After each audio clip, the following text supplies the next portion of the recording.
ಭಾರತೀಯ ಕ್ರಿಕೆಟ್ ತಂಡದ star allrounder Hardik Pandya ತಮ್ಮ ವೃತ್ತಿ ಜೀವನಕ್ಕೆ ಸಂಬಂಧಪಟ್ಟಂತೆ ಅತಿ ದೊಡ್ಡ ನಿರ್ಧಾರವನ್ನು ತೆಗೆದುಕೊಂಡಿದ್ದಾರೆ.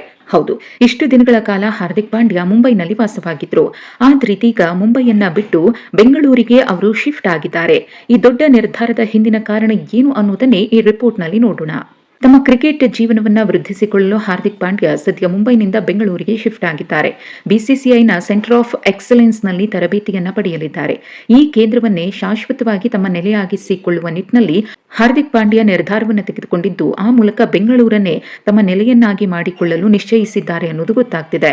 ವೃತ್ತಿ ಜೀವನಕ್ಕೋಸ್ಕರ ಈ ರೀತಿಯ ನಿರ್ಧಾರವನ್ನು ತೆಗೆದುಕೊಂಡ ಮೊದಲ ಭಾರತೀಯ ಕ್ರಿಕೆಟಿಗ ಅನ್ನೋ ಹೆಗ್ಗಳಿಕೆಗೂ ಕೂಡ ಹಾರ್ದಿಕ್ ಪಾತ್ರರಾಗಿದ್ದಾರೆ. ಇನ್ನು ಬಿಸಿಸಿಐನ ಸೆಂಟರ್ ಆಫ್ ಎಕ್ಸಲೆನ್ಸ್ ಬೆಂಗಳೂರಿನ ಹೊರವಲಯದಲ್ಲಿದೆ. ಸಿಒಇ ಬಳಿ ಹಾರ್ದಿಕ್ ಪಾಂಡ್ಯ ಮನೆಯನ್ನ ಬಾಡಿಗೆಗೆ ಪಡ್ಕೊಂಡಿದ್ದಾರೆ ಅನ್ನೋ ಮಾಹಿತಿ ಸಿಕ್ಕಿದೆ. ಇವರು ಇಲ್ಲಿ ಫಿಟ್ನೆಸ್ ಮತ್ತು ಆಟದ ಬಗ್ಗೆ ಕೆಲಸ ಮಾಡಲಿದ್ದಾರೆ.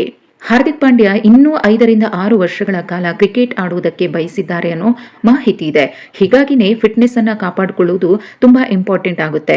ಅದಕ್ಕೆ ಬೇಕಾದಂತಹ ತರಬೇತುದಾರರು ಕೂಡ ಇರ್ತಾರೆ. ನೆಟ್ ಪ್ರಾಕ್ಟೀಸ್ ಟೈಮ್ನಲ್ಲಿ ಹಾರ್ದಿಕ್ ಅವರಿಗೆ ಬೌಲಿಂಗ್ ಮಾಡುವ ಬೌಲರ್ಗಳಿಗೆ ಹಣವನ್ನ ಕೊಡಲಾಗುತ್ತೆ. ಇನ್ನು ಆಟಗಾರರು ಸಾಮಾನ್ಯವಾಗಿ ಗಾಯದಿಂದ ಚೇತರಿಸಿಕೊಂಡ ಬಳಿಕ ಪುನರ್ವಸತಿ ಮತ್ತು ಫಿಟ್ನೆಸ್ ಪರೀಕ್ಷೆಗಳಿಗೆ ಮಾತ್ರ ಇಲ್ಲಿಗೆ ಬರ್ತಾರೆ. ಆದರೆ ಹಾರ್ದಿಕ್ ಪಾಂಡ್ಯ ತಮ್ಮ ವೃತ್ತಿ ಜೀವನಕ್ಕೋಸ್ಕರ ಇದೀಗ ಈ ಒಂದು ನಿರ್ಧಾರವನ್ನ ತೆಗೆದುಕೊಂಡಿದ್ದಾರೆ.